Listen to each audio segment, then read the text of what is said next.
The Marylebone Cricket Club has announced a number of changes to the rules of the game, including an attempt to remove the stigma from so-called Mankad dismissals.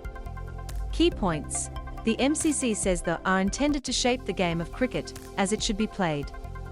The MCC says they are intended to shape the game of cricket as it should be played. Other changes include making new batters come in at the striker's end even if the batters cross during a catch. Other changes include making new batters come in at the striker's end even if the batters cross during a catch. The changes are being announced early to give umpires and officials time to learn the new code.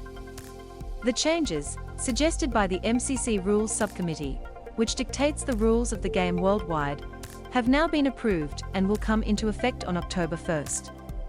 The changes are intended to shape the game of cricket as it should be played, the MCC said in a statement.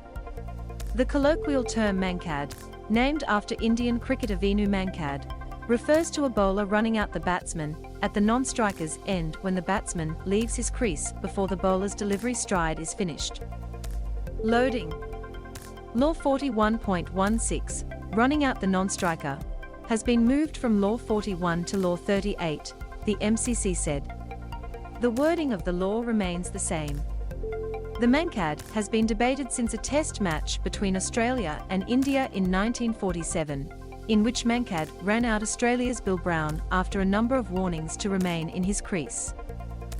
Supporters of the rule say the onus should be on the batsman to hold his ground rather than trying to gain an unfair advantage, while opponents say the mode of dismissal is against the spirit of the game. The bowler is always painted as the villain, but it is a legitimate way to dismiss someone, and it is the non-striker who is stealing the ground, MCC Laws manager Fraser Stewart told the Times newspaper. It is legitimate, it is a run-out and therefore it should live in the run-out section of the laws. Among other moves, the MCC has resolved that no bowler or player can use saliva to help shine the ball. Loading. This makes permanent a temporary move brought in to limit the spread of COVID. Players switched to using sweat to polish the ball.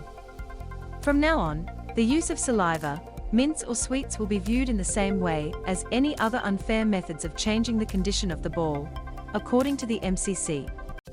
The new laws will not permit the use of saliva on the ball, which also removes any grey areas of fielders eating sugary sweets to alter their saliva to apply to the ball. The use of saliva to shine a cricket ball was stopped for COVID safety reasons. Now the MCC has confirmed the practice is illegal, including the eating of sugary sweets to assist. The new rules also say that regardless of whether batters cross before a catch is taken, the new batter will enter at the striker's end to face the new delivery, unless the dismissal happens at the end of an over. The move was first used on a trial basis in the 100 tournament in England.